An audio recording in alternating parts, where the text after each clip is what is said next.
Ibrahim, he's just a teenager. He's basically no longer got a home. He couldn't stay with his father and he left.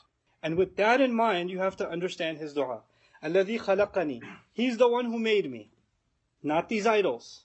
I will never worship anyone else except the one who made me.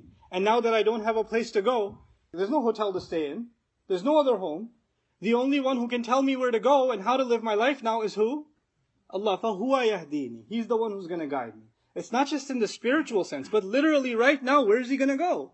And then he keeps taking next and next steps. Of course, you lived in your home all your life. You go to sleep there. You eat there. You drink there. Your father provides for you. وَالَّذِي هُوَ يُطْعِمُنِي وَيَسْقِينِ. It is Allah now. He's going to feed me. He's going to give me to drink. Because I don't have a home anymore. By the way, it's not going to be easy to find food and drink when you don't have a home. And even if I do get sick, وَإِذَا مَرِضْتُ.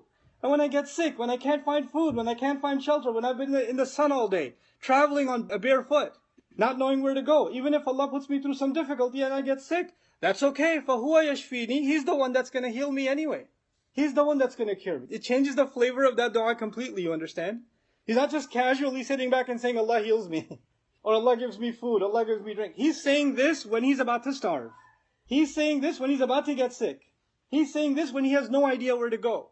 For a believer, you could have easy iman when things are good. When things get tough, we start questioning Allah. And that's the time we don't say Allah provides. Well, where's the provision right now? Allah provides.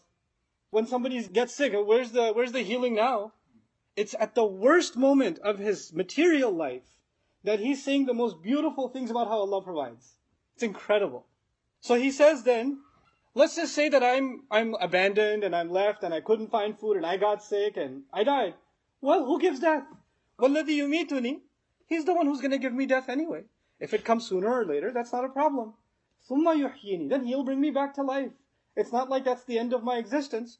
وَالَّذِي أَطْمَعُ أَنْ يَغْفِرَ لِي خَطِيئَتِي يَوْمَ الدِّينِ. The only rizq I really care for, even though Allah provides food, He provides drink, He'll provide guidance, He'll provide all of these things. But the only thing that I really need is forgiveness. Because when He raises me the second time, I just hope that whatever mistakes I make, He forgave those. If I have that, I'm fine. I can't afford not having that. Everything else, every other problem I can afford. Forgiveness not being on my side, I cannot afford.